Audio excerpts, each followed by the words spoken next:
नमस्कार दोस्तों।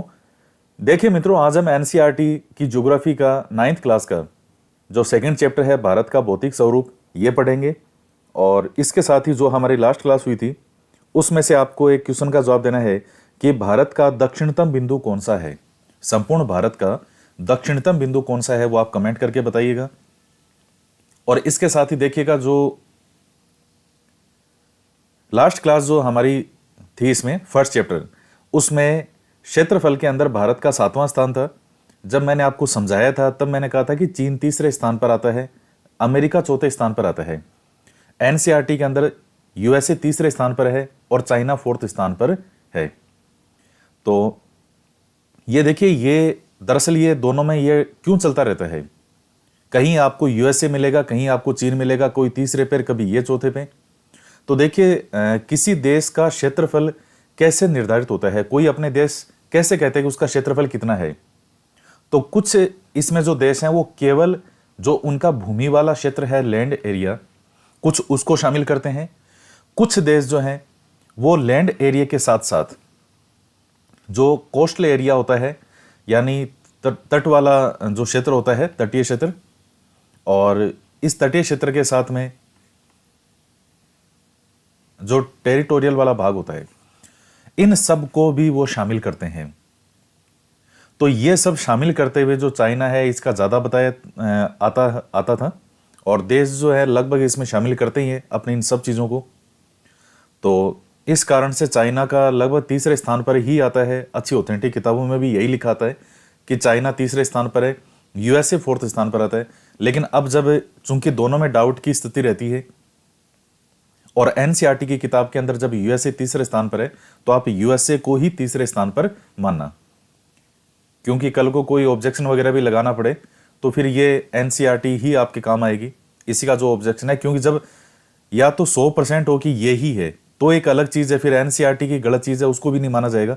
लेकिन जब एक डाउट वाली स्थिति रहती है कि कई जगह ये भी है और कई जगह ये भी है, तो फिर वहां ये एनसीईआरटी ही काम आएगी। तो आप यूएसए को ही तीसरे स्थान पर मानना और चाइना को 4th स्थान पर ही मानना, जो कि इस एनसीईआरटी में लिखा हुआ है। तो एक थोड़ा सा इस चीज का आप ध्यान रखना। बाकी हम आगे पढ़ते हैं इसको। जैसा कि आप जानते हैं कि भारत विभिन्न स्थलाकृतियों वाला एक विशाल देश है। आप किस प्रकार के क्षेत्र भूभाग में रहते हैं? यदि आप मैदानी क्षेत्र में रहते हैं तो आप वहां के दूर तक फैले विशाल मैदानों से परिचित होंगे, और यदि पर्वतीय क्षेत्र के निवासी हैं तो आप पर्वतीय ढलानों और घाटियों से भली भांति परिचित होंगे। वास्तव में हमारे देश में हर प्रकार की भू आकृतियां पाई जाती है, जैसे पर्वत, मैदान, मरुस्थल, पठार, द्वीप समूह हैं। तो ये अलग अलग आकृतियां हैं कि किस प्रकार की भू आकृतियां पाई जाती है। अब जैसे हिमालय पर्वत है, भारत की भूमि बहुत अधिक भौतिक विभिन्नताओं को दर्शाती है। भूगर्भीय तौर पर प्रायद्वीपीय पठार पृथ्वी की सतह का प्राचीनतम भाग है। इसे भूमि का एक बहुत ही स्थिर भाग माना जाता था, परंतु हाल के भूकंपों ने इसे गलत साबित किया है। हिमालय और उत्तरी मैदान हाल में बनी स्थलाकृतियां हैं।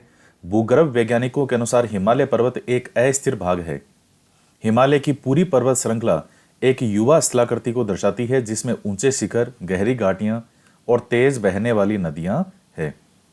तो ये हिमालय पर्वत के बारे में है।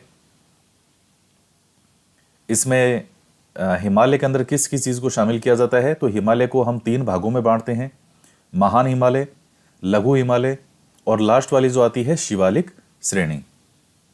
तो ऊपर आप ये जो देख रहे हैं, ये पामीर ग्रंथ या पामीर का पठार, ये इधर हिंदू कुश श्रेणी है अफगानिस्तान और पाकिस्तान की तरफ। ये सुलेमान श्रेणी है, ये है कि ये है कुनलुन, या इसको क्यूनलुन श्रेणी, तो ये इस तरफ है। और यहां पर है कैलाश श्रेणी, ये तिब्बत वाला इधर ये मानसरोवर झील आ गई यहां पे।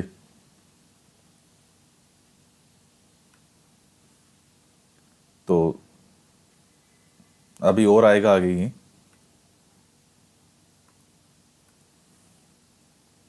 उत्तरी मैदान जलोढ़ निक्षेपों से बने हैं। जलोढ़ निक्षेपों का मतलब होता है, निक्षेप का मतलब होता है इकट्ठा होना, जलोढ़ का मतलब होता है जल के द्वारा जो बहा करके और जो भी पदार्थ लाए जाते हैं, बालू, मिट्टी, चट्टाने, कंकर, पत्थर, सब उनसे मिला करके प्रायद्वीपीय पठार आग्नेय और रूपांतरित शैलों वाली कम ऊंची पहाड़ियां और चौड़ी घाटियों से बना है।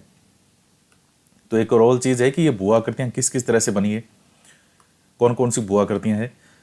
मुख्य भौगोलिक वितरण, तो हिमालय पर्वत श्रृंखला, उत्तरी मैदान, प्रायद्वीपीय पठार, भारतीय मरुस्थल, तटीय मैदान और द्वीप समूह है। अब ये सब जगह क्या है, देखिए अलग अलग लिखा आता है। कहीं इसको जो है हिमालय पर्वत श्रृंखला की जगह लिख देते हैं उत्तरी पर्वतीय मैदान, उत्तरी पर्वतीय प्रदेश मैदान क्या, फिर जैसे उत्तर का विशाल मैदान, फिर प्रायद्वीपीय पठार और तटीय मैदान और द्वीप समूह है, तो इनको एक में रख देते हैं।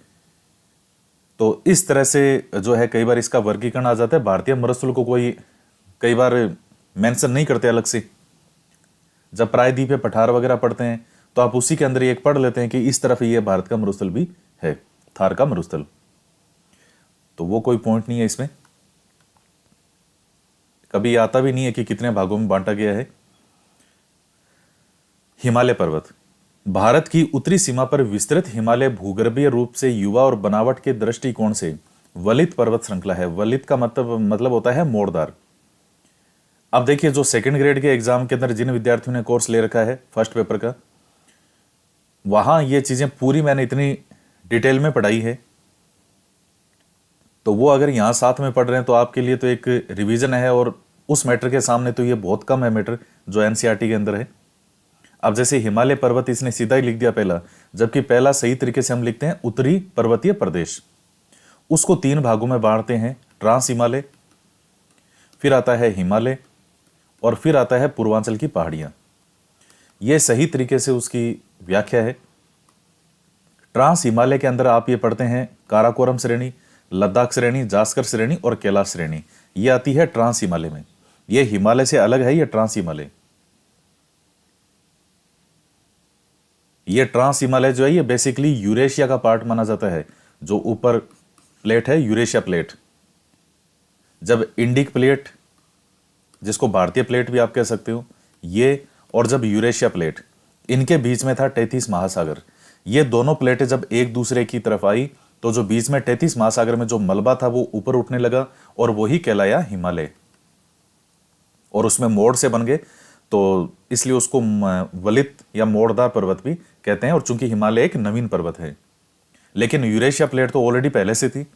यह ट्रांस हिमालय जो है ये इस यूरेशिया प्लेट का भाग माना जाता है, कि ट्रांस हिमालय यूरेशिया प्लेट का भाग है, ऐसा मानते हैं। तो वो एक सही तरीके से पूरी डिटेल में व्याख्या है। चूंकि अब ये 9th क्लास के एनसीईआरटी है, 9th क्लास के बच्चों के हिसाब से, आप 11वीं 12वीं क्लास में जाओगे तो और ज्यादा आपको डिटेल मिलेगा। बीए की किताबें में जाते हो तब और ज्यादा व्याख्यायित रूप से मिलेगा।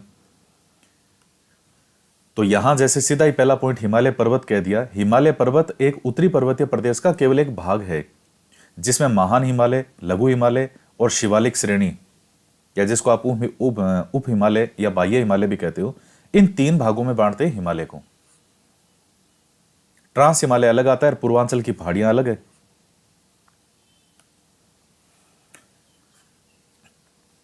भारत की उत्तरी सीमा पर विस्तृत हिमालय भूगर्भीय रूप से युवा और बनावट के दृष्टिकोण से वलित पर्वत श्रृंखलाएं, ये पर्वत श्रृंखलाएं पश्चिम पूर्व दिशा में सिंधु से लेकर के ब्रह्मपुत्र तक फैली है। ये बेसिकली हिमालय के बारे में ही है ये चीज, सिंधु से लेकर के ब्रह्मपुत्र तक। हिमालय विश्व की सबसे ऊंची पर्वत श्रेणी है और एक अत्यधिक असम अवरोधों में से एक है। अब इसमें देखिए एक वर्ड आया है असम अवरोधों में से एक है, तो विश्व की सबसे ऊंची पर्वत श्रेणी तो है ही है, अत्यधिक असम अवरोधों में से एक है। ये जब हिंदी ट्रांसलेट होता है तब ये इस तरह के वर्ड आते हैं। अवरोध को तो इंग्लिश में कहते हैं बैरियर। असम जो वर्ड यहां यूज किया गया है इसको इंग्लिश में हम यहां कहेंगे रगड़, RUGGET, तो जिसका मतलब होता है ऊंचा नीचा या उबड़ खाबड़। तो अब उसी में से ट्रांसलेट हुआ होगा तो एक वर्ड आ गया होगा असम अवरोध, असम, तो इसको इंग्लिश में कहते हैं रगड़ बैरियर। तो एक जैसा नहीं है ना हिमालय। आप जैसे देखते हैं कि ऊपर नीचे कहीं जो चोटी है आपको कहीं कैसी मिलेगी, कहीं कोई ऊंची है, कहीं नीची है, कहीं ऊपर स्थान पर। हिमालय कोई बिल्कुल ऐसे जैसे यूं होकर के ऐसे सपाट तो नहीं है यूं, आप देखते हैं इस प्रकार से चोटियां हैं हिमालय की, तो पूरा वलित पर्वत है, पूरा मोड़दार है, उबड़ खाबड़ है, कहीं ऊंचा नीचा है, कहीं ऊपर है, कहीं नीचे है, कहीं कम है, कहीं ज्यादा है। तो इस तरीके की जो भूआकृति है उसी को ही हम कहते हैं असम अवरोध, रगड़ बैरियर।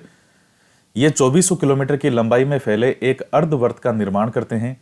इसकी चौड़ाई कश्मीर में 400 किलोमीटर और अरुणाचल में 150 किलोमीटर है। पश्चिमी भाग की अपेक्षा पूर्वी भाग की ऊंचाई में अधिक विविधता पाई जाती है।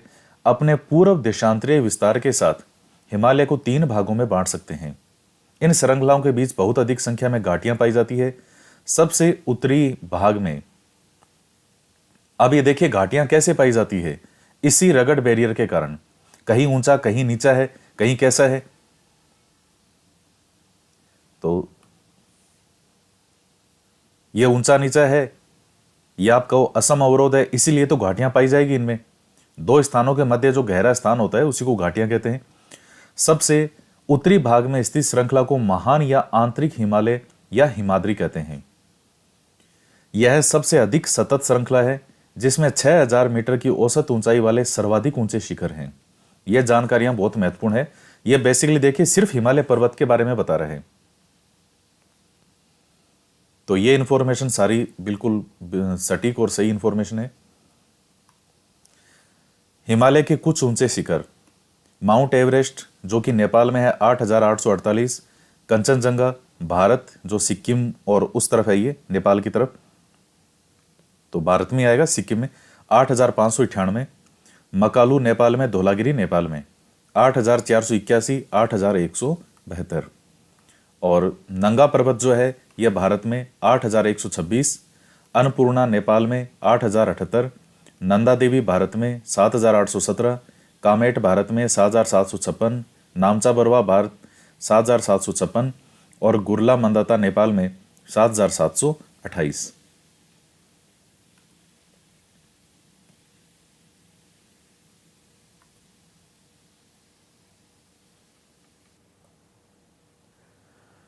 तो अब ये देखिए इस मैप के अंदर ये जो श्रृंखला है ये है महान हिमालय, जिसके बारे में हम अभी पढ़ रहे हैं, और ये आ जाएगा लघु हिमालय, और ये तीसरा जो है ये है शिवालिक हिमालय। तो इस प्रकार से है। और ये काराकोरम, लद्दाख और जास्कर और कैलाश ये ट्रांस हिमालय के भाग हैं। ये हिमालय में नहीं माने जाती, ये ट्रांस हिमालय में है। ये इस प्रकार से।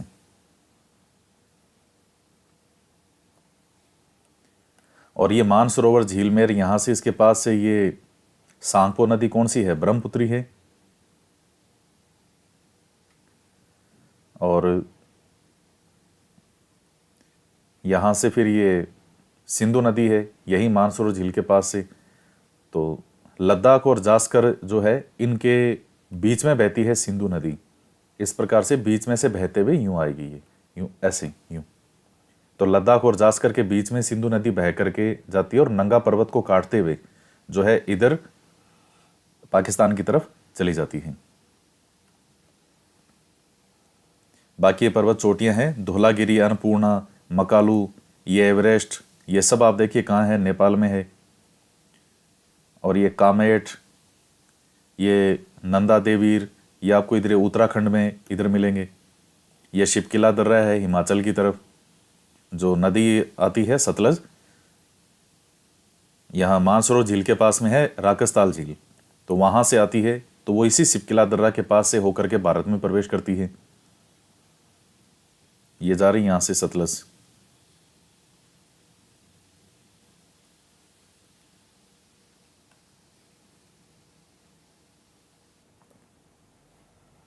महान हिमालय के वलय की प्रकृति असममित है। हिमालय के इस भाग का क्रोड ग्रेनाइट का बना है। तो क्रोड जो है वो ग्रेनाइट से बना हुआ है, और यह श्रृंखला हमेशा बर्फ से ढकी रहती है। इससे बहुत सी हिमानियों का प्रवाह होता है। तो यहाँ से कई नदियाँ जो है, सभी महत्वपूर्ण नदियाँ आप देखेंगे, ये गंगा, यमुना, ये नदियाँ मेनली जो है कहाँ से निकलती है, इसी हिमालय से। हिमाद्री के दक्षिण में स्थित श्रृंखला सबसे अधिक असम है एवं हिमाचल या निम्न हिमालय के नाम से जानी जाती है। तो सबसे अधिक असम है का मतलब यहां वही है रगड, यानी उबड़ खाबड़, ऊंची नीची। और हिमाचल या निम्न हिमालय के नाम से जानते हैं। इन श्रृंखलाओं का निर्माण मुख्यतः अत्यधिक संपीड़ित या परिवर्तित सेलों से हुआ है। इनकी ऊंचाई 3700 मीटर से 4500 मीटर के बीच तथा औसत चौड़ाई 50 किलोमीटर है। जबकि पीर पंजाल श्रृंखला सबसे लंबी और सबसे महत्वपूर्ण है। धौलाधर और महाभारत श्रृंखलाएं भी महत्वपूर्ण है। इसी श्रृंखला में कश्मीर की घाटी और हिमाचल के कांगड़ा और कुल्लू की घाटियां स्थित है। इस क्षेत्र को पहाड़ी नगरों के लिए जाना जाता है। एटलस में मसूरी, नैनीताल, रानीखेत इनकी स्थिति देखें। तो ये जो है ये किसके बारे में है? लघु हिमालय, या जिसको आप निम्न हिमालय कहो चाहे हिमाचल कहो, तो ये सब एक ही नाम है।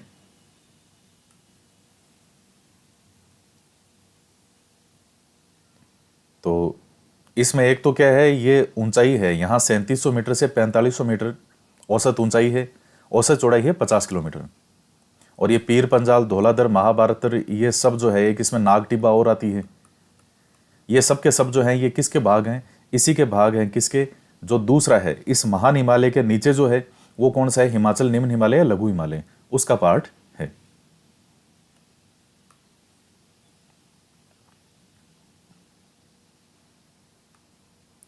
हिमालय की सबसे भारी श्रृंखला को शिवालिक कहा जाता है। इसकी चौड़ाई 10 से 50 किलोमीटर तथा ऊंचाई 900 से 1000 मीटर के बीच है।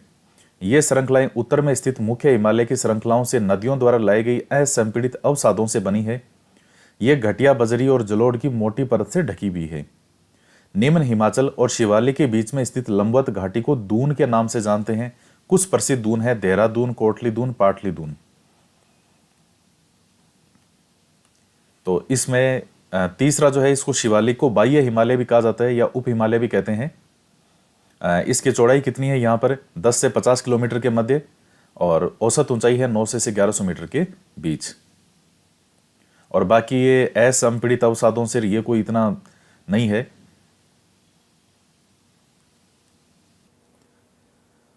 तो ये देखिए यहाँ दो वर्ड आए हैं, एक ऊपर आया था संपीड़ित और एक है असंपीड़ित। तो यहाँ संपीड़ित का मतलब होता है जब कण पास पास आते हैं तो वो चीज क्या हो जाती है? कठोर। तो कणों का पास पास आने से एक जो कठोरता आती है, एक दृढ़ता आती है, उसी को संपीड़न कहा जाता है। और वही जब कण थोड़े दूर दूर होते हैं यानी थोड़े लूज हो जाते हैं तो उसे ही हम क्या कहते हैं? असंपीड़ित कहते हैं। तो इस तरह से इनका ये निर्माण हुआ है। अब देखिए ये मैप है, और ये ऊपर वाले तो आपने देख लिए थे, हिमालय वाले। अब बाकी ये पूरा जो भारत है, यहां देखिएगा ये अरावली श्रेणी है, और ये मालवा का पठार है, ये विंध्य श्रेणी, ये सतपुड़ा श्रेणी। विंध्य और सतपुड़ा के जो बीच में है वो बहती है नर्मदा नदी, और सतपुड़ा के दक्षिण में जो है वो कौन सी नदी है? ताप्ती नदी है, तापी या ताप्ती। और बाकी ये पहाड़ियाँ इधर है, ये सतपुड़ा श्रेणी के ही भाग हैं। ये महादेव की पहाड़ियाँ, ये इधर मेकाले की पहाड़ी, सतपुड़ा, ये सब सतपुड़ा श्रेणी के भाग हैं। फिर ये दक्कन का पठार आ जाएगा, ये पश्चिमी घाट पर्वत है, ये पूर्वी घाट पर्वत है, यहाँ नीलगिरी की पहाड़ियाँ, ये अन्नामलाई की पहाड़ियाँ, और यहाँ इसके पास में है यह है कार्डेमम की पहाड़ियाँ। कार्डेमम की पहाड़ियों को इलायची की पहाड़ियाँ भी कहते हैं। नदियाँ जो है इनके देखिएगा यहाँ से, ये जैसे महानदी, और ये गोदावरी है, ये कृष्णा है, ये कावेरी है। तो इस प्रकार से गोदावरी, तो ये सब अलग अलग जो है ये नदियाँ। ये वाला जो भाग है इसको हम कहते हैं उत्तरी सरकार तट, और ये जो भाग है इसको हम कहते हैं कोरोमंडल तट। इधर केरल वाले की तरफ है मालाबार तट, और ये जो है ऊपर है इसको कहते हैं कोंकण तट। तो ये मेन वर्गीकरण है इसका। यहाँ ऊपर ये पहाड़ियाँ हैं, गारो खासी जयंतियाँ मेघालय की तरफ।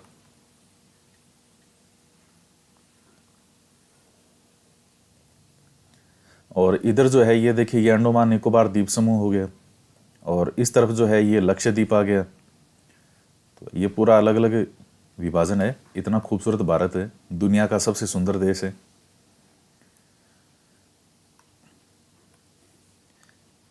इस उत्तर दक्षिण के अतिरिक्त हिमालय को पश्चिम से पूर्व तक स्थित क्षेत्रों के आधार पर भी विभाजित किया जाता है। इन वर्गीकरणों को नदी घाटियों की सीमाओं के आधार पर किया गया है। उदाहरण के लिए सतलज और सिंधु के बीच स्थित हिमालय के भाग को क्या कहते हैं? पंजाब हिमालय कहा जाता है। तो लेकिन पश्चिम से पूर्व तक क्रमशः इसे कश्मीर या हिमाचल हिमालय के नाम से भी जाना जाता है। सतलज और काली नदियों के बीच स्थित हिमालय के भाग को कुमाऊं हिमालय कहते हैं।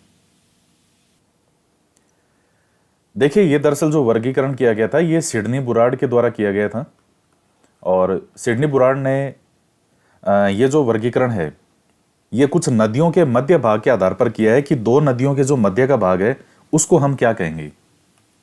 तो ये इस प्रकार से, जैसे जो सिंधु नदी और सतलज, उनके बीच का जो भाग है उसे इन्होंने नाम दे दिया पंजाब हिमालय। उसके बाद अब यहां तो सतलज आ गई, सतलज और काली नदी के जो मध्य का भाग है उसे इन्होंने नाम दे दिया कुमायूं हिमालय। ये काली नदी कहां से आती है? उत्तराखंड और जो नेपाल की बॉर्डर है वहां से, इस प्रकार से। और इसके बाद में काली नदी, और इस तरफ आती है तीस्ता नदी, सिक्किम से निकल के सीधा ब्रह्मपुत्र में जाके गिरेगी, वो बांग्लादेश में ब्रह्मपुत्र के अंदर मिलेगी। तो तीस्ता नदी और काली नदी के जो बीच का भाग है उसको हम कहते हैं नेपाल हिमालय। और फिर लास्ट में तीस्ता और ब्रह्मपुत्र, ब्रह्मपुत्र को देहांग भी कहते हैं। ये कई नाम है इसके, अलग अलग स्थान के अनुसार बदलते हैं इसके। तो ब्रह्मपुत्र और तीस्ता के जो बीच का भाग है उसको हम कहते हैं असम हिमालय।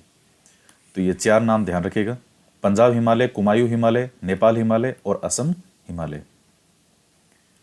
तो यहां तक ये हो गए। ब्रह्मपुत्र हिमालय की सबसे पूर्वी सीमा बनाती है। दिहांग जो है, यानी ये ब्रह्मपुत्र महाखड गोर्ज के बाद हिमालय दक्षिण की ओर एक तीखा मोड़ बनाते हुए भारत की पूर्वी सीमा, महाखड का मतलब है जहां जोर से ये गिरती है तो एक खड्डे का निर्माण होता है। महाखड को ये गोर्ज भी कहा जाता है, गार्ज, साथ फैल जाता है। इन्हें पूर्वांचल या पूर्वी पहाड़ियां तथा पर्वत श्रृंखलाओं के नाम से जाना जाता है। ये पहाड़ियां उत्तर पूर्वी राज्यों से होकर गुजरती है और मजबूत बलुआ पत्थर जो अवसादी शैल से बनी है। ये जो गारो, खासी, जयंतियार या जो देखते हैं, ये घने जंगलों से ढकी है तथा अधिकतर समानांतर श्रृंखला और घाटियों के रूप में फैली है। पूर्वांचल में पटकाई, नागा, मिजो और मणिपुर की पहाड़ियां है। पटकाई वाली जो है ये कहाँ है? ये अरुणाचल प्रदेश में। नागा पहाड़ी कहाँ है? नागालैंड में। और मणिपुर की पहाड़ी कहाँ है? मणिपुर में। और मिजो पहाड़ी कहाँ है? मिजोरम में। तो ये हिमालय वाला जो पार्ट है ये आपका कंप्लीट हो गया। इसके बाद में देखिए आता है उत्तरी मैदान।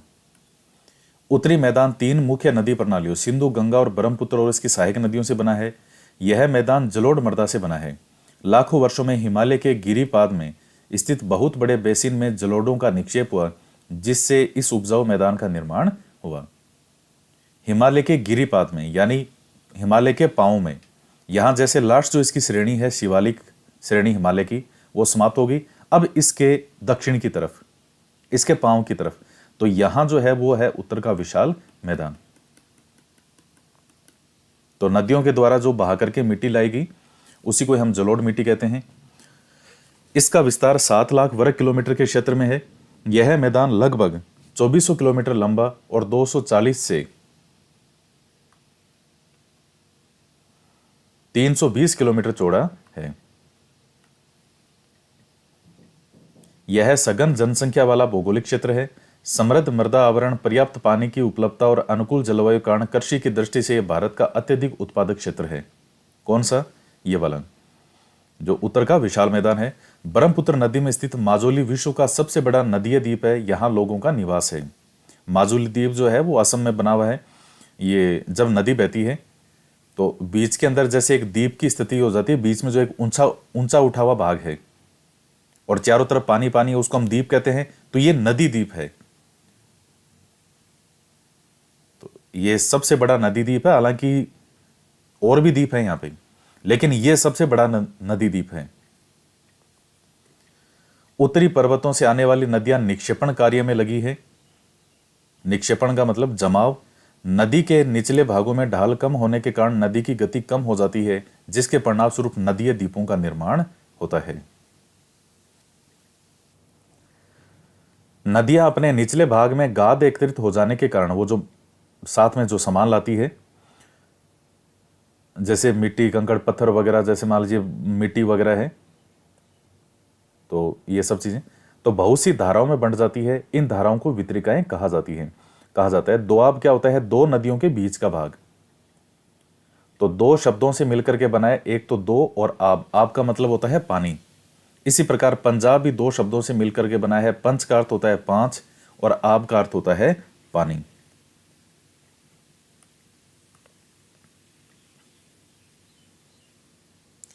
उत्तरी मैदान को मोटे तौर पर तीन उपवर्गों में विभाजित किया गया है। उत्तरी मैदान के पश्चिमी भाग को पंजाब का मैदान कहते हैं। सिंधु और इसकी सहायक नदियों के द्वारा बनाए गए इस मैदान का बहुत बड़ा भाग पाकिस्तान में स्थित है। सिंधु तथा इसकी सहायक नदियां झेलम, चिनाब, रावी, व्यास और सतलुज हिमालय से निकलती है। मैदान के इस भाग में दोआबों की संख्या बहुत अधिक है। गंगा के मैदान का विस्तार घग्गर और तीस्ता नदियों के बीच है। यह उत्तरी भारत के राज्यों हरियाणा, दिल्ली, यूपी, बिहार, झारखंड के कुछ भाग और पश्चिम बंगाल में फैला है।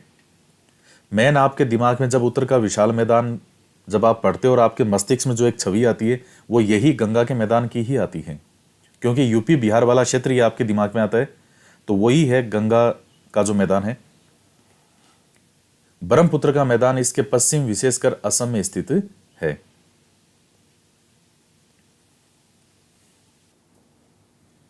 ये पश्चिम, इसमें गलत प्रिंट हुआ हुआ है, ये पूर्व है यहाँ पे, ये ध्यान रखिएगा, क्योंकि ब्रह्मपुत्र का फिर इस गंगा के तो पूर्व में हो गया ना, पश्चिम में कैसे होगा, तो ये गलत प्रिंट है।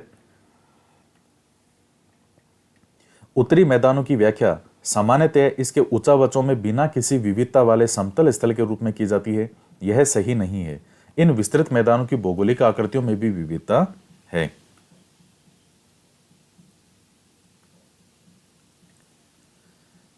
आकृतिक भिन्नता के आधार पर उत्तरी मैदानों को चार भागों में विभाजित किया जा सकता है। नदियां पर्वतों से नीचे उतरते समय शिवालिक की ढाल पर 8 से 16 किलोमीटर की चौड़ी पट्टी में गुटिका का निक्षेपण करती है।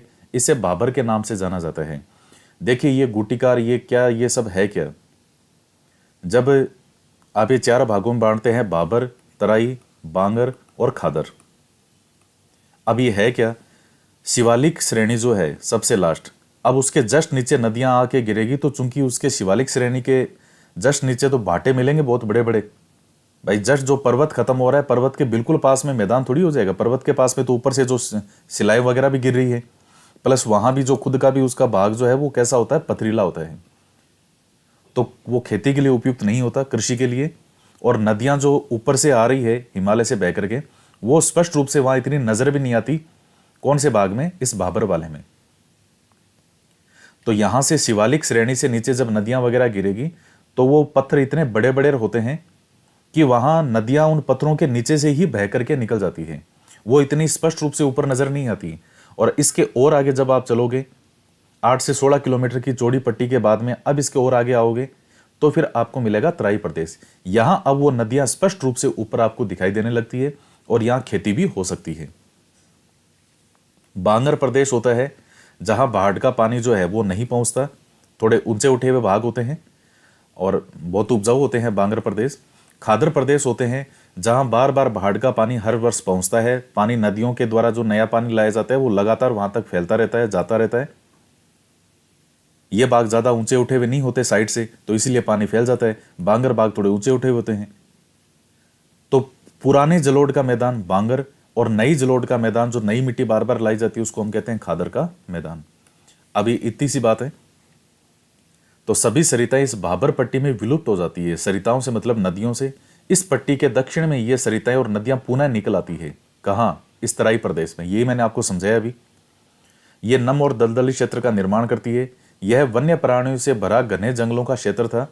बंटवारे के बाद पाकिस्तान से आए शरणार्थियों को कृषि योग्य भूमि उपलब्ध करवाने के लिए इस जंगल को काटा गया। इस क्षेत्र के दूधवा राष्ट्रीय पार्क की स्थिति ज्ञात कीजिए। अब ये ज्ञात करना आप। उत्तरी मैदान का सबसे विशालतम भाग पुराने जलोढ़ से बना है। वे नदियों के पहाड़ वाले मैदान के ऊपर स्थित है तथा वेदिका जैसी आकृति प्रदर्शित करते हैं। इस भाग को बांगर के नाम से जाना जाता है। बांगर या बांगर कहते हैं, बांगर लिखते हैं इसको मेनली। इस क्षेत्र की मृदा में चूनेदार निक्षेप पाए जाते हैं जिसे स्थानीय भाषा में कंकड़ कहा जाता है। बाढ़ वाले मैदानों में नए तथा युवा निक्षेपों को खादर कहा जाता है। इनका लगभग प्रत्येक वर्ष पुनर्निर्माण होता है, इसलिए ये उपजाऊ होते हैं, गहन खेती के लिए आदर्श होते हैं। तो ये हो गए चारों। अब आता है प्रायद्वीपीय पठार। प्रायद्वीपीय पठार एक मेज की आकृति वाला स्थल है जो पुराने क्रिस्टलीय आग्नेय और रूपांतरित शैलों से बना है। यह गोंडवाना भूमि के टूटने और अपवाह के कारण बना था तथा यही कारण है कि यह प्राचीनतम भूभाग का एक हिस्सा है। तो गोंडवाना लैंड, ये मैंने आपको पहले भी चीज़ें यहाँ समझा दी है पिछली क्लास में। अंगारा लैंड, गोंडवाना लैंड कैसे दोनों अलग होते हैं। फिर उत्तरी भाग को अंगारा लैंड, दक्षिण भाग को गोंडवाना लैंड। ये प्रायद्वीपीय पठार जो है ये इसी गोंडवाना लैंड का ही भाग है। तो अगर आपसे आप वैसे पूछे कि बताओ हिमालय प्राचीन है या गोंडवाना लैंड या प्रायद्वीपीय पठार प्राचीन है, आपसे पूछे कि हिमालय प्राचीन है, हिमालय पहले बना था या प्रायद्वीपीय पठार पहले से था, तो आप कहोगे साहब प्रायद्वीपीय पठार तो ऑलरेडी पहले से था। क्यों? क्योंकि ये गोंडवाना लैंड का ही भाग है और गोंडवाना लैंड तो पहले से ही वो स्थान तो स्थित था ना, वो जिसको हमने पेंजिया कहा था। ये बीच में से टूट गया। उत्तर का भाग अंगारा लैंड, दक्षिण का भाग गोंडवाना लैंड। फिर गोंडवाना लैंड भी कई भागों में विभाजित हो गया। उसमें एक बनी इंडिक प्लेट, ऊपर वाली एक इधर वाली प्लेट थी, उसको हमने कहा था, क्या कहा था, यूरेशिया प्लेट। बीच में कौन सा सागर था? टेथी सागर। अब साइड का पानी कहीं तो आएगा ही जब ये बीच में से टूटेगा तो ये यहाँ पर आ गया। फिर यहाँ नदियों के द्वारा जो भी मलबा था जो बह करके आती थी वो इस टेथी सागर के अंदर मलबा इकट्ठा होता गया। जो भी भारी शक्तियाँ थी उसके द्वारा इकट्ठा होता गया। फिर ये प्लेट साथ में आई आपस में एक दूसरे की तरफ, तो ये भाग मलबा ऊपर उठ गया, उसी को हमने हिमालय कह दिया। तो हिमालय बाद में बना है। ये गोंडवाना लैंड वाला भाग तो ऑलरेडी पहले से था। तो प्रायद्वीपीय पठार तो पहले से ही था। तो दोनों में प्राचीन कौन सा है? प्रायद्वीपीय पठार है। हिमालय तो बाद में बना है। इसलिए तो हिमालय को हम क्या कहते हैं? नवीन, मोड़दार या वलित पर्वत। क्यों बना? तो वो जब मलबा पास में ऐसे आएगा तो मलबा इस तरह से होगा ना। फिर इस पठारी भाग में चौड़ी और छिछली घाटियां और गोलाकार पहाड़ियां हैं। इस पठार के दो मुख्य भाग हैं, मध्य उच्च भूमि और दक्कन का पठार। नर्मदा नदी के ऊपर में उत्तर में प्रायद्वीपीय पठार का वह भाग जो कि मालवा के पठार के अधिकतम भागों पर फैला है, उसे मध्य उच्च भूमि के नाम से जाना जाता है। विंध्य श्रृंखला दक्षिण में सतपुड़ा श्रृंखला और उत्तर पश्चिम में अरावली से घिरी है। पश्चिम में यह धीरे धीरे राजस्थान के बलुई और पथरीले मरुस्थल से मिल जाता है। इस क्षेत्र में बहने वाली नदियां चंबल, सिंध, बेतवा, केन दक्षिण पश्चिम से उत्तर पूर्व की तरफ बढ़ती है। इस प्रकार वे इस क्षेत्र के ढाल को दर्शाती है। तो ढाल उत्तर की तरफ है प्रायद्वीपीय पठार का मुख्य रूप से, तो नदियां उत्तर की तरफ जाएगी अधिकतर, या पूर्व की तरफ। एक नर्मदा, ताप्ती जैसी कुछ नदियां हैं जो कि पश्चिम की तरफ बहती है।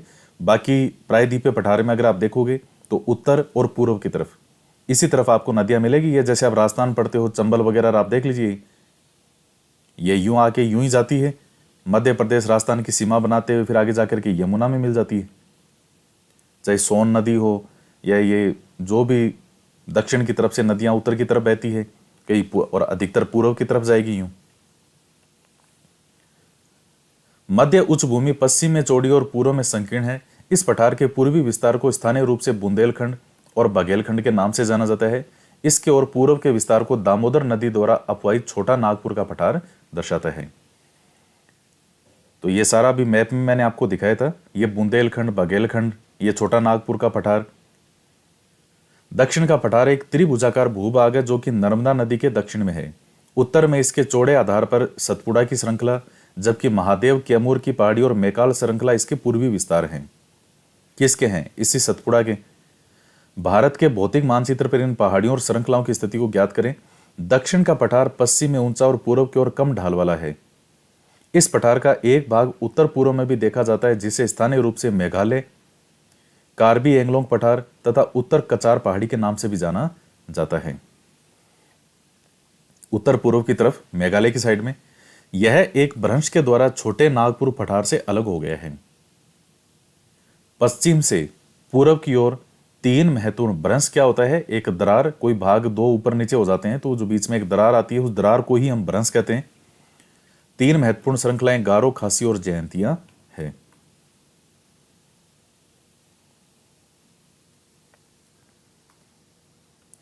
दक्षिण के पठार के पूर्वी और पश्चिमी सिरे पर क्रमशः पूर्वी और पश्चिमी घाट है। पश्चिमी घाट पश्चिमी तट के समानांतर है, वे सतत है तथा उनमें केवल दर्रों के द्वारा ही पार किया जा सकता है। भारत के भौतिक मानचित्र में थाल घाट, भोर घाट और पाल घाट की स्थिति ज्ञात करें। तो पश्चिमी घाट पूर्वी घाट की अपेक्षा ऊंचे हैं। पूर्वी घाट के 600 मीटर की औसत ऊंचाई की तुलना में पश्चिमी घाट की ऊंचाई 900 से 1600 मीटर है। यह औसत ऊंचाई बताई है। पूर्वी घाट का विस्तार महानदी घाटी से लेकर के दक्षिण में नीलगिरी तक है। तो ये भारत है तो इधर ये महानदी से लेकर के दक्षिण में नीलगिरी तक जो है यह है पूर्वी घाट का विस्तार। पूर्वी घाट का विस्तार सतत नहीं है, वे अनियमित है। क्यों? क्योंकि बीच में जो पूर्व की तरफ बहने वाली नदियां हैं, काफी नदियां बहेगी, महानदी, ये गोदावरी, कृष्णा, कावेरी, इन्होंने जगह जगह से इसको बीच में काट रखा है। बंगाल की खाड़ी में गिरने वाली नदियों ने इनको काट दिया है। पश्चिमी घाट में पर्वतीय वर्षा होती है। पर्वतीय वर्षा पश्चिमी घाट में क्यों होती है? क्योंकि यहां पर्वतों की ऊंचाई ज्यादा है, पश्चिमी घाट पर्वत श्रृंखला जो है, और दक्षिण पश्चिमी मानसून आएगा तो इनसे टकरा करके पर्वतों से, और यहां जो वर्षा करता है तो पर्वतों से टकराने के कारण वही जो वर्षा है उसको कहते हैं पर्वतीय वर्षा। और दूसरी तरफ का वो भाग, उस पर्वतों के पूर्व का वो भाग जहां वो हवाएं नहीं जा पाती तो उसको हम कहते हैं वृष्टि छाया प्रदेश। वो कई बार बिल्कुल ही क्या रह जाता है, सूखा रह जाता है या बहुत कम बारिश होती है। यह वर्षा घाट के पश्चिमी ढाल पर आर्द्र हवा के टकराकर ऊपर उठने के कारण होती है। पश्चिमी घाट को विभिन्न स्थानीय नामों से जाना जाता है। ये सेकंड ग्रेड के एग्जाम के अंदर जो कोर्स है उसमें बहुत डीपली मैंने पढ़ाया है, सारी चीजें बहुत गहराई से पढ़ाया है, एक एक पूरे कंसेप्ट को समझा समझा के पढ़ाया है।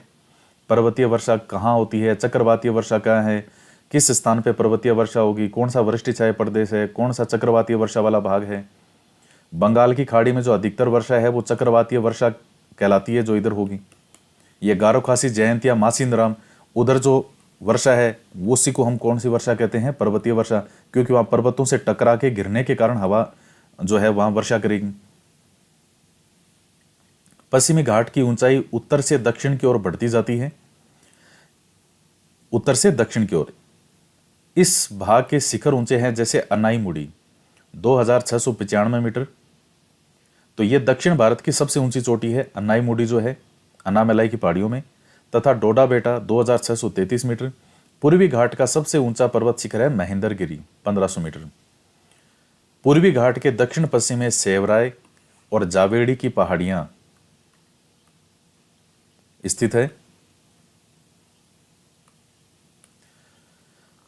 उडग मंडलम, जिसे ऊटी के नाम से जाना जाता है, कोडई कनाल जैसे प्रसिद्ध पहाड़ी नगरों की स्थिति मानचित्र में ज्ञात कीजिए। तो ये जो नीलगिरी की पहाड़ियां रहे उसके पूर्व की तरफ स्टेट आ जाएगा तमिलनाडु, वहां एक प्रसिद्ध फेमस स्थल है ऊटी, जहां लोग घूमने के लिए जाते हैं।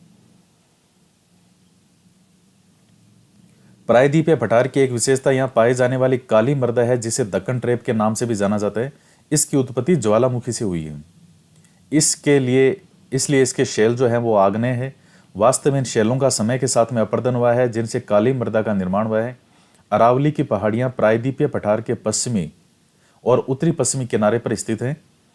ये बहुत अधिक अपर्दित और खंडित पहाड़ियां हैं। ये गुजरात से लेकर के दिल्ली तक दक्षिण पश्चिम और उत्तर पूर्व दिशा में फैली है। तो अरावली की दिशा क्या है? अब जैसे ये राजस्थान है तो इधर इस प्रकार से है अरावली की दिशा। तो दक्षिण पश्चिम से तो कौन सी दिशा होगी? उत्तर पूर्व।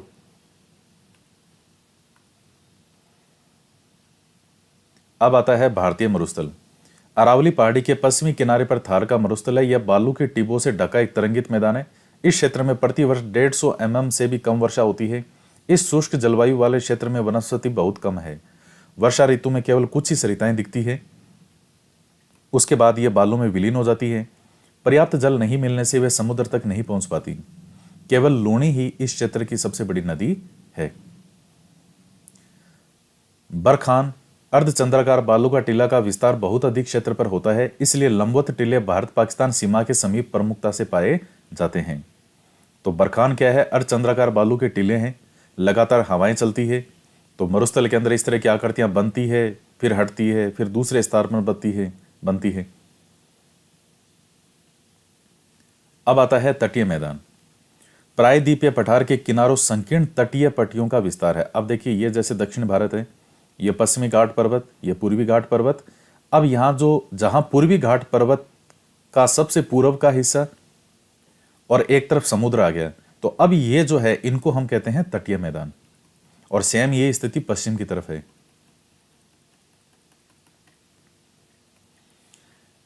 यह पश्चिम में अरब सागर से लेकर के पूर्व में बंगाल की खाड़ी तक विस्तृत है। पश्चिमी तट, पश्चिमी घाट और अरब सागर के बीच एक संकीर्ण मैदान है। यही मैंने आपको बताया अभी।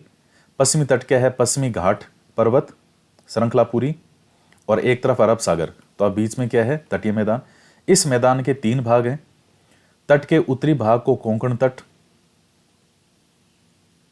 मध्य भाग को कन्नड़ का मैदान और दक्षिणी भाग को मालाबार तट कहा जाता है। मेनली इसमें क्या होता है कि जो दमन है, दमन से लेकर के और गोवा तक का जो बीच का भाग है उसको हम क्या कहते हैं? कोंकण तट कहते हैं। गोवा से लेकर के और कर्नाटक का दक्षिणतम एक भाग आता है मैंगलोर, इसके बीच का भाग कहलाता है कर्नाटक का मैदान या कन्नड़ का मैदान। और इस मैंगलोर से लेकर के और दक्षिण तक कन्याकुमारी तक का जो भाग है उसको हम कहते हैं मालाबार तट। और पूर्व की तरफ ये स्थिति है, उत्तरी भाग में इसको उत्तरी सरकार तट और दक्षिणी भाग की तरफ इसको कहते हैं कोरोमंडल तट। रीट में एक क्वेश्चन पक्का है, इसमें से हमेशा पूछा जाता है। बड़ी नदियां महानदी गोदावरी, कृष्णा, कावेरी इस तट पर विशाल डेल्टा का निर्माण करती है। चिल्का झील पूर्वी तट पर स्थित एक महत्वपूर्ण भूलक्षण है। चिल्का झील जो है वो एक जो है लेगून झील का उदाहरण है, यानी समुद्र के द्वारा जो पानी कई बार अंदर तक आता रहता है तो वो एक झील का निर्माण हो जाता है, वही है चिल्का झील।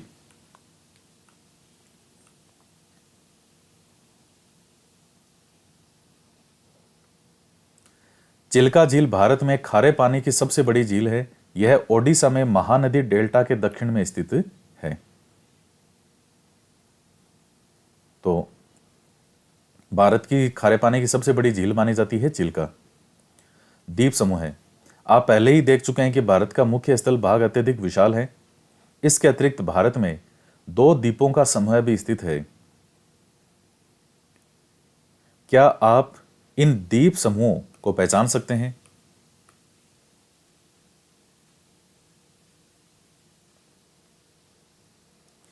तो केरल के मालाबार तट के पास स्थित लक्षद्वीप की स्थिति को जानिए। ये केरल में जो मालाबार तट है, यहां है लक्षद्वीप। द्वीपों का यह समूह छोटे परवाल द्वीपों से बना है।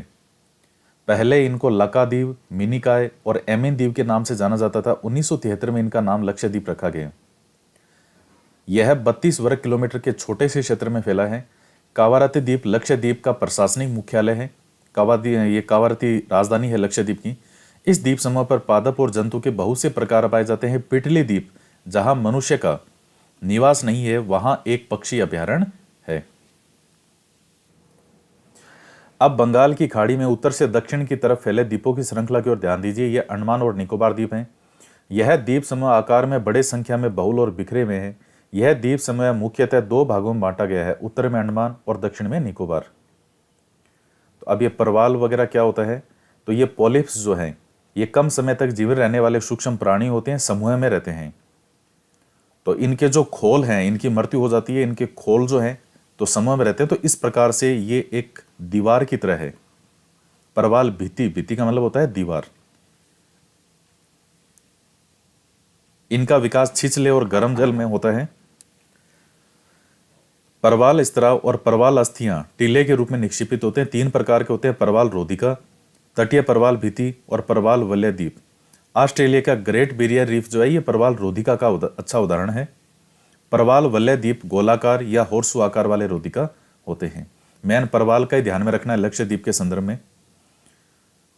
तो बंगाल की खाड़ी के अंदर ये उत्तरी अंडमान उत्तर में अंडमान और दक्षिण में निकोबार। यह द्वीप समूह निमज्जित पर्वत श्रेणियों के शिखर हैं।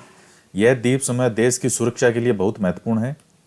इन द्वीप समूह में पाए जाने वाले पादप और जंतु में बहुत अधिक विविधता है। यह द्वीप विषुवत के समीप स्थित है। यहाँ की जलवायु विषुवतीय है और यह घने जंगलों से आच्छादित है। तो विषुवतीय के पास में अपने आप में ही हो गया। 6 डिग्री 4 मिनट उत्तरी अक्षांश से निकोबार द्वीप समूह शुरू होता है और 0 डिग्री विषुवतीय रेखा है, भूमध्य रेखा, तो पास में ही है इसके। भारत का एकमात्र सक्रिय ज्वालामुखी अंडमान और निकोबार द्वीप समूह के बेरिन द्वीप पर स्थित है। यह भी महत्वपूर्ण है। तो ये बाकी जो चीजें हैं ये सारी आपका हो गया कंप्लीट। ये लास्ट में है कि ये सब एक चीजें एक दूसरे की पूरक है। यहाँ पठारी भाग में जो हमें क्या मिलते हैं, मिनरल्स मिलते हैं, खनिज वगैरह है, औद्योगिकरण में महत्वपूर्ण भूमिका रही, मत्स्यन वगैरह है, पोत यानी बंदरगाह से संबंधित ये चीजें हैं। तो ये चैप्टर आपका कंप्लीट होता है। और अब देखिए, एक स्थलीय भाग जो 3 और समुद्र से घिरा हो, 3 और समुद्र है, उस भाग को हम क्या कहते हैं? प्रायद्वीप कहते हैं। और चारों तरफ पानी पानी हो, बीच में स्थल भाग, उसको हम कहते हैं द्वीप। भारत के पूर्वी भाग में म्यांमार की सीमा का निर्धारण करने वाले पर्वतों का संयुक्त नाम है, तो कौन सा है? तो उनको हम पूर्वांचल की पहाड़ियां कहते हैं, जो म्यांमार की सीमा का इधर निर्धारण करती है। ये नागौर, ये जो नागा पहाड़ी, मणिपुर, मिजोर, ये जो आपने देखी थी सारी, पटकोइर, ये गोवा के दक्षिण में स्थित पश्चिम तटीय पट्टी क्या कहलाती है? तो गोवा के दक्षिण में आपसे पूछ रहा है, तो गोवा के दक्षिण में जो पश्चिम तटीय पट्टी है उसको हम कहते हैं कन्नड़। ये वाला आ जाएगा कन्नड़ का मैदान। और सबसे जो लास्ट में है वो फिर कौन सा है? मालाबार। तो इसमें कन्नड़ है तो कन्नड़ ही आएगा। बाकी कोरोमंडल तट और उत्तरी सरकार तट, ये तो पूर्वी जो तट है उसके भाग हो गए। कोंकण तट जो है ये गोवा से ऊपर वाला है, तो सही उत्तर हो जाएगा कन्नड़ वाला। और पूर्वी घाट का जो सर्वोच्च शिखर है वो कौन सा है? महेंद्रगिरी, ये हो जाएगा। तो ये ध्यान रखिएगा, पूर्वी घाट का पूछ रहा है, ये भारत में स्थित कोई चोटी नहीं पूछ रहा है, ये पूर्वी घाट का पूछ रहा है, तो वो है महेंद्रगिरी पर्वत। तो ये वाला चैप्टर आपका कंप्लीट होता है। रीट के एग्जाम के लिए तो ये सफिशिएंट है। तो इस वीडियो के अंदर इतना ही। बाकी नेक्स्ट वीडियो के अंदर आगे और हम हमारा जो नेक्स्ट चैप्टर है वो शुरू करेंगे। तो मिलते हैं नेक्स्ट क्लास में। जय हिंद, जय भारत।